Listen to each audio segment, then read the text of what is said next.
Alors, il y a du plantain, du pissenlit. Le pissenlit, c'est une de mes plantes préférées pour les femmes. J'utilise ses racines pour nettoyer les hormones, les mauvaises hormones. Qu'est-ce qu'on a aussi?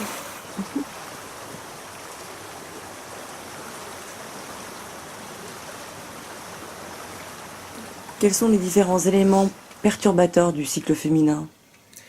Le système endocrinien est une machine extrêmement complexe et extrêmement sensible. Nos glandes sont des récepteurs tellement fins que ça prend pas grand-chose pour tout changer, l'harmonie de notre cycle. Un perturbateur endocrinien, c'est quelque chose, une substance, une molécule qui va venir perturber le système endocrinien. C'est quoi exactement? Souvent, c'est une molécule qui imite celle de l'estrogène. Alors, pour le corps, c'est comme si c'était de l'estrogène. Souvent, ces molécules-là sont dérivées du pétrole. Donc, tout ce qui est pétrole, tous les plastiques, de toutes sortes, vous pouvez imaginer, les plats de plastique, les sacs de plastique, la gelée de pétrole. Donc ça, il y en a dans les cosmétiques, il y en a partout, dans les produits ménagers, il y en a dans tous nos objets. Il y en a même sur les reçus qu'on donne à la caisse, c'est des restes de ça. Donc il y en a vraiment partout, tout ce qui est dérivé du pétrole. Puis ensuite, ça peut être aussi des hormones. Alors les hormones qu'on donne aux animaux pour les faire grandir plus vite, qu'on met dans le lait, qu'on met dans le lait, qui se retrouve dans le lait.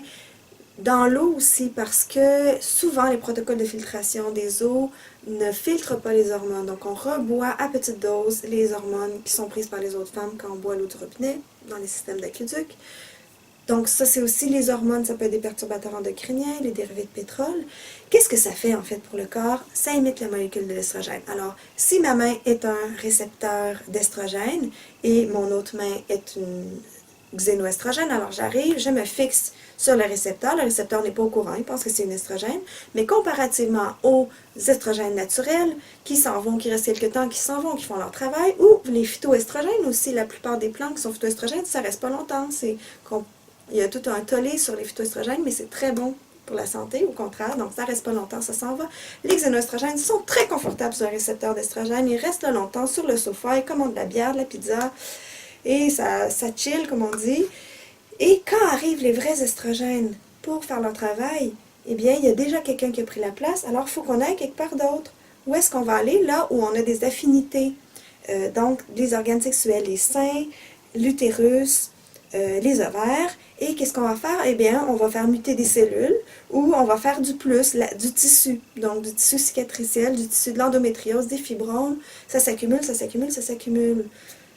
Voilà, donc les perturbateurs endocriniens, c'est vraiment, je dirais, selon moi, c'est le plus grand problème de santé des femmes à notre époque, les perturbateurs endocriniens. Je dirais qu'une grande partie des femmes qui viennent me voir, c'est une bonne partie du traitement, c'est d'éliminer ces perturbateurs endocriniens. Là, heureusement, il y a des façons de le faire, d'éliminer ça, il y a des façons de les enlever de notre environnement. On ne peut pas complètement s'en tirer, mais on peut quand même faire des choix aujourd'hui qui nous permettent d'en avoir moins.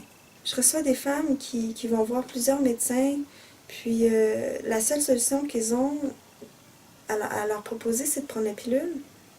Donc elles font, puis elles réessayent, mais ça marche pas, puis elles se sentent pas bien, puis elles réessayent. Ils sont découragés. Quand ils arrivent à mon bureau, ils sont complètement découragés. Mon bureau par Skype, là, je fais aussi des Skype. Puis finalement, ils prennent du gâtillier, ils prennent je sais pas quelle autre plante, puis d'un coup, elles se rendent compte, ben finalement, c'était pas vrai. Mon cycle est capable de fonctionner. Mes ovaires fonctionnent. Je retrouve ma jeunesse. Bon, c'est pas toujours magique comme ça, mais en général, ça marche vraiment facilement. Donc, le naturel peut vraiment les aider. Il suffit juste de trouver. Il suffit juste de trouver, de voir autrement.